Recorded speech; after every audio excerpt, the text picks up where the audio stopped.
بسم اللہ الرحمن الرحیم۔ عزیز طلبہ السلام علیکم۔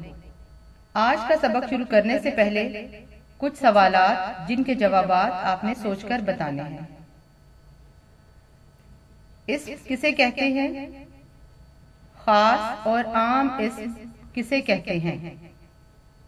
کسی چیز کی خوبی یا خامی کو کیا کہتے ہیں؟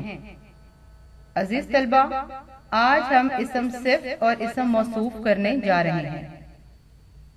اسم صفت اور موصوف کرنے کے ہمارے مقاصد یہ ہیں: طلبہ اس قابل ہو سکیں کہ کسی اسم کی خوبی یا خامی کو کیا کہتے ہیں جان سکیں، جس اسم کی اچھائی یا برائی بیان کی جائے اسے کیا کہتے ہیں جان سکیں، جملوں میں اسم صفت اور موصوف کی پہچان کر سکیں۔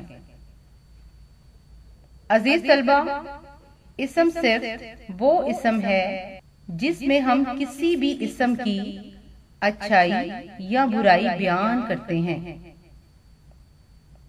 جیسے نیلا آسمان۔ نیلا آسمان میں نیلا صفت ہے اور آسمان موصوف ہے۔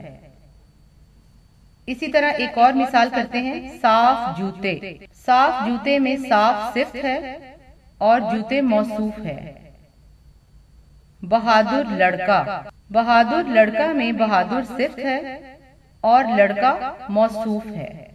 اسی طرح جس اسم کی اچھائی یا برائی بیان کی جائے اسے اسم موصوف کہتے ہیں، جیسے صاف جوتا۔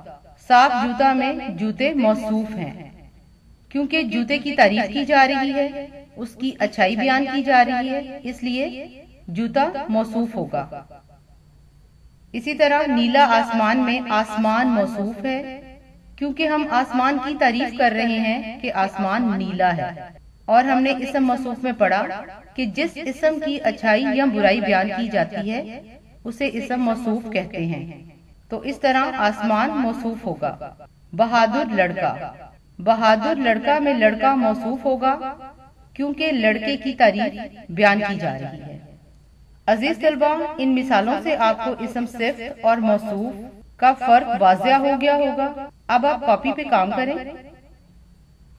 دن، تاریخ، مہینہ اور سال لکھیں، عنوان لکھیں۔ ہمارا آج کا عنوان ہے اسم صفت اور موصوف۔ اب میں آپ کو کچھ جملے دے رہی ہوں، آپ نے ان میں سے اسم صفت اور موصوف کو الگ الگ کرنا ہے۔ جملے ہیں: احمد نے گرم جلیبی کھائی۔ اب اس جملے میں آپ نے صفت اور موصوف کی پہچان کرنی ہے۔ گرم صفت ہوگا اور جلیبی موصوف ہوگا۔ نمبر 2، آسمان کا رنگ نیلا ہے۔ اس جملے میں نیلا صفت ہوگا اور آسمان موصوف ہوگا۔